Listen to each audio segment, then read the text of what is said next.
বাংলাদেশের ক্রিকেট অবকাঠামো উন্নয়নে সংযুক্ত আরব আমিরাতের বিনিয়োগ আনার উদ্যোগ নিয়েছে বাংলাদেশ ক্রিকেট বোর্ডের অ্যাডহক কমিটির সদস্য সাইদ ইব্রাহিম আহমেদ।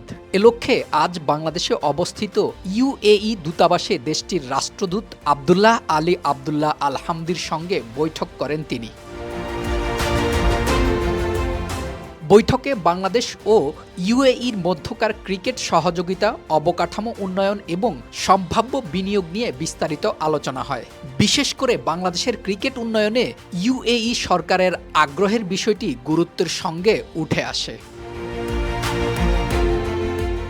আলোচনায় আন্তর্জাতিক মানের ক্রিকেট স্টেডিয়াম নির্মাণ, আধুনিক টার্ফ সুবিধা, ইনডোর ট্রেনিং অবকাঠামো এবং বায়োমেকানিক্যাল সেন্টার প্রতিষ্ঠার সম্ভাবনা নিয়ে ইতিবাচক আলোচনা হয়। পাশাপাশি খেলোয়াড়দের পারফরমেন্স উন্নয়নে স্পোর্টস সায়েন্স ও প্রযুক্তি নির্ভর সহযোগিতার বিষয়েও গুরুত্ব পায়। ক্রিকেটের বাইরেও বাংলাদেশে সোলার এনার্জি ও এভিয়েশন খাতে বিনিয়োগে আগ্রহ প্রকাশ করেছে ইউএই।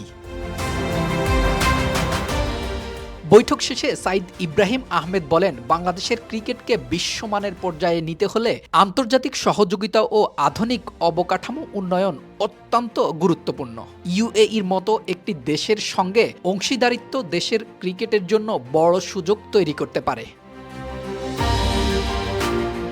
তিনি আরও বলেন, তরুণ ক্রিকেটারদের জন্য আন্তর্জাতিক মানের প্রশিক্ষণ সুবিধা নিশ্চিত করা এবং দেশের ক্রিকেট অবকাঠামোকে আধুনিকায়নের লক্ষ্যে তিনি দীর্ঘমেয়াদী পরিকল্পনা নিয়ে কাজ করছেন। ইউএই শুধু ক্রিকেট নয়, স্পোর্টসের কেন্দ্র গড়ে তুলেছে। তাদের অবকাঠামো অনেক উন্নত। আমরা চেষ্টা করব তাদের সঙ্গে অবকাঠামোগত দিকগুলো নিয়ে কাজ করতে। এ সময় ইউএই রাষ্ট্রদূত বাংলাদেশ ক্রিকেট দলের সাম্প্রতিক সাফল্যে শুভকামনাও জানিয়েছেন।